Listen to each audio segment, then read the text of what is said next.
안녕하세요. 함께행보한교회 정유한 목사입니다. 9월 13일 아침 기도회 시작하겠습니다. 에베소서 5장 15절에서 21절의 말씀입니다. 그러므로 여러분은 어떻게 살아가야 할지를 살피십시오. 지혜롭지 못한 사람처럼 살지 말고 지혜로운 사람답게 살아야 합니다. 세월 아끼십시오. 때가 악합니다. 그러므로 어리석은 자가 되지 말고 주님의 뜻이 무엇인지를 깨달으십시오. 술에 취하지 마십시오. 거기에는 방탕이 따릅니다. 성령의 충만함을 받으십시오.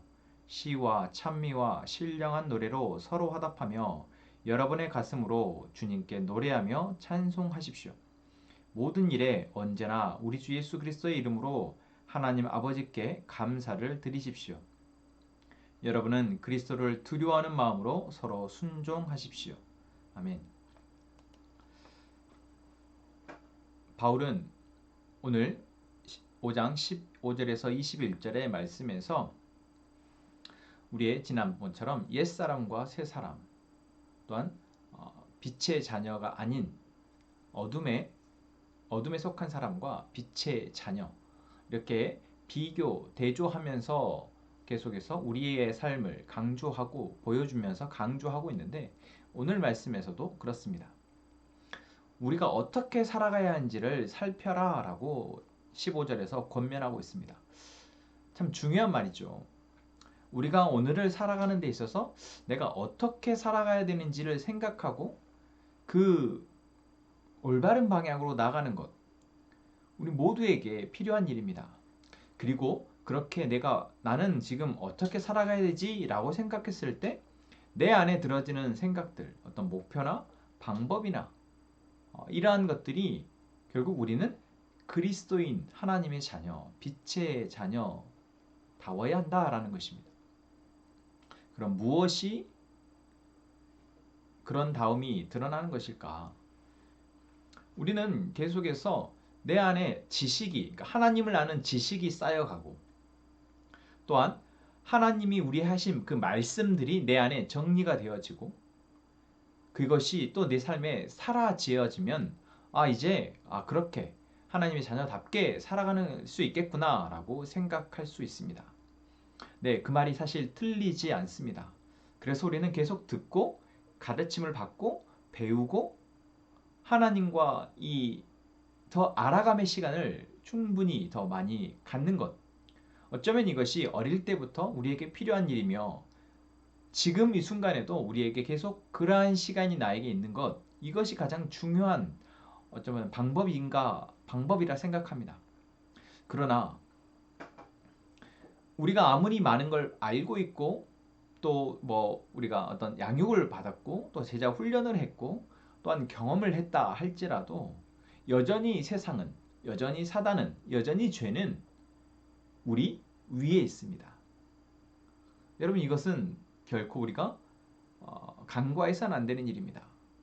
우리가 아무리 많이 배우고 아무리 많은 걸 경험하고 했다 할지라도 그래서 내가 30년, 40년을 그리스도인으로서 충분히 내 삶을 이제 성장시키며 꾸려왔다 할지라도 여전히 죄와 사단의 권세는 우리를 소나기에 넣을 수 있습니다. 언제든 우리를 무너지게 할 수 있다라는 것입니다. 그래서 우리가 그럼 무엇이 필요하냐라고 할 때 오늘 바울은 이제 그런 권면을 하고 있습니다. 지혜롭지 못한 사람 살지 말고 지혜로운 사람답게 살아야 합니다 라고 얘기하고 있죠. 네, 너무나 당연한 말입니다. 또한 세월을 아끼십시오. 때가 악합니다. 네, 무엇입니까? 때가 악하다는 말은 지금 이 시대, 우리가 살아가는 이 시대가 바로 그리스도가 오신 이후 다시 오실 그때까지 마지막 때입니다. 그러니까 마지막 때를 살아가는 자로서 우리는 이 시간의 아까움 또는 이 시간의 소중함 그리고 이 시간을 우리에게 허락하신 그 하나님의 그 목적 그것을 생각하면서 시간을 아껴서 그러니까 내 삶을 살아가야 한다라는 것입니다. 여러분 이것도 너무나 당연한 이야기입니다. 또한 17절에서도 이렇게 얘기합니다. 어리석은 자가 되지 말고 주님의 뜻이 무엇인지를 깨달으십시오. 그렇습니다. 어리석은 자가 되지 말고 주님의 뜻을 깨달아야죠. 너무나 당연한 이야기 하지 않습니까? 제가 만약 여러분에게 여러분 지혜로운 사람으로 살아가십시오. 지혜로운 사람답게 살아가십시오. 여러분 세월을 아끼십시오. 여러분 주님의 뜻이 무엇인지를 깨달아서 어리석은 자가 되지 마십시오. 라고 권면한다고 생각해 보십시오. 너무나 뻔한 이야기지 않습니까? 그러나 마땅히 우리가 되어야 할 모습입니다. 마땅히 우리가 살아야 할 모습입니다. 그런데 그럼 어떻게 그렇게 되어지냐라는 것. 자, 18절을 이렇게 얘기하고 있습니다. 술에 취하지 마십시오. 거기에는 방탕이 따릅니다. 성령의 충만을 받으십시오. 네, 제가 오늘 말씀 묵상하면서 이 18절을 이야기하기 위해서 결국 15절, 16절을 이야기하고 있는 것이구나. 17절을. 여러분 우리가 결국 어떻게 살아가야 될지를 그 기준을 바로잡고 그것을 살아내고 또한 지혜롭게 살아가고 세월을 아끼며 살아가고 또한 주님의 뜻이 무엇인지를 깨닫는 것. 결국 이것은 우리가 할 수 있는 영역에 한계가 있다라는 것입니다. 다시 말하면 여기에 하나님의 은혜가 또한 오늘 본문 이야기한 것처럼 성령 하나님의 인도하심이 반드시 이 안에 있고 그 인도하심을 따라 우리가 살아가는 것, 그것이 되어질 때 가능한 일인 것입니다. 그런데 이것을 방해하는 것이 무엇입니까? 바로 술에 취함입니다.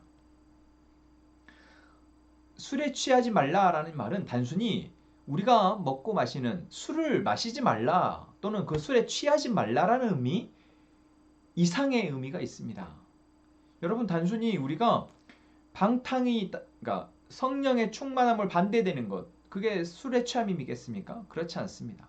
그러니까 우리가 성령의 충만함으로 살아갈 때 결국 하나님의 자녀답게 살아갈 수 있는데 새 사람으로서 빛의 자녀로서 살아갈 수 있는데 그것에 방해되는 것, 그것이 바로 술의 취함과 같은 내가 다른 것에 취해 있는 것입니다.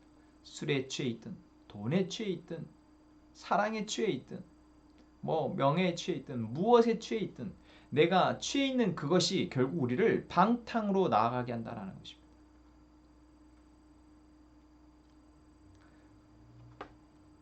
여러분 우리가 좋은 것을 계속해서 하는 것 쉽지 않습니다. 그런데 나쁜 것을 끊는 것, 이것은 의외로 좋은 것을 하는 것보다 더 쉽습니다.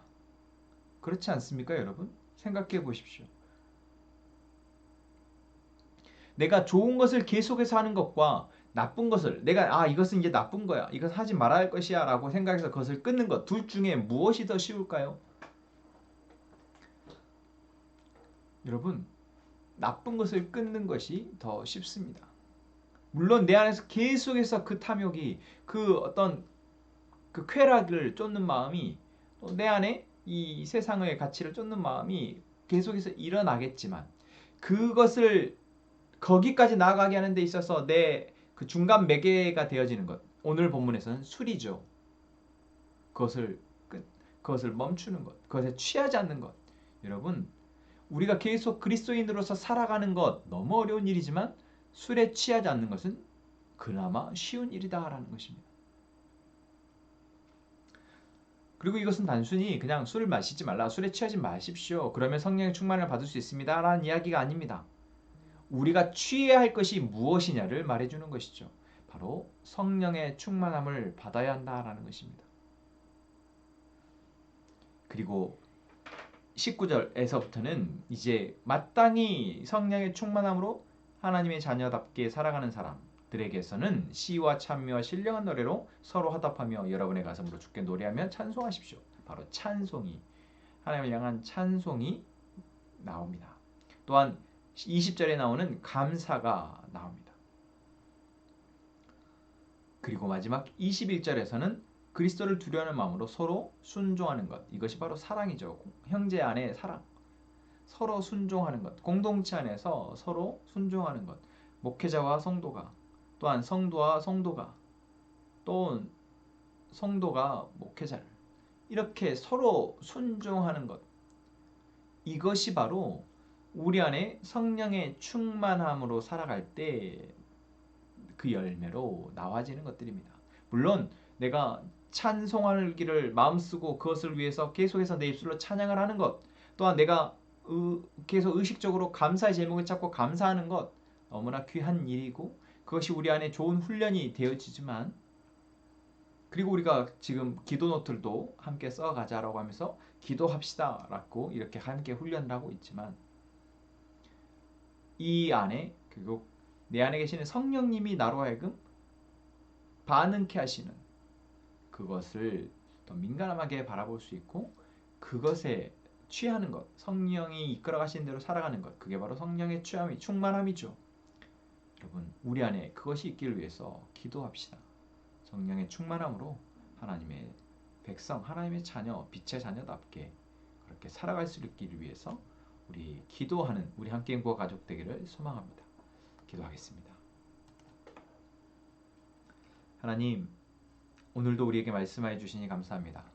우리에게 주신 이 말씀, 하나님, 우리가 잊지 않고 계속해서 하나님의 자녀로서 하나님의 말씀을 묵상하며 살아가게 하여 주옵소서. 오늘 말씀하신 것처럼 우리가 성령의 충만함을 통해 성령의 인도하심을 따라 살아가도록 도와주옵소서. 우리가 다른 것에 취하지 않도록 주님 우리를 지켜주옵소서. 그리하여 우리 입술에서 찬송이, 우리 입술에서 감사가, 그리고 우리 안에서 서로 순종하고 사랑함이 넘치게 하여 주옵소서. 우리 함께 행복한 가족들 서로가 서로에게 믿음의 길을 함께 갈 수 있도록 돕는 그런 귀한 공동체 가족이 되게 하여 주옵소서. 하나님, 대한형제 위해서 기도합니다. 대한형제와 예담이 하나님께서 이 가족을 사랑하시고 이 가족 안에 하나님의 선하심과 인자하신 뜻을 이루실 것을 믿습니다. 하나님, 대한형제 안에 하나님의 귀한 마음을 품고 나아가고자 하는 그 귀한 발걸음 인도하여 주시고 하나님, 그곳에서 하나님이 일하신 것을 보며 우리가 함께 기뻐하게 하여 주옵소서. 또한 예담이 하나님이 귀한 자녀로 자라게 하심에 감사합니다. 하나님의 사랑 충분히 이제는 알고 그 사랑에 반응하여 예배하는 예담이 하나님께 기도하며 삶의 어려움과 고민을 내어놓는 예담이 그래서 하나님의 자녀로 자라나는 예담이 되게 도와주옵소서. 하나님께서 우리 가족들의 기도를 이 시간 들으시고 계심에 감사합니다. 우리 안에 하나님의 뜻이 이루어지게 하여 주옵소서. 예수님의 이름으로 기도합니다. 아멘.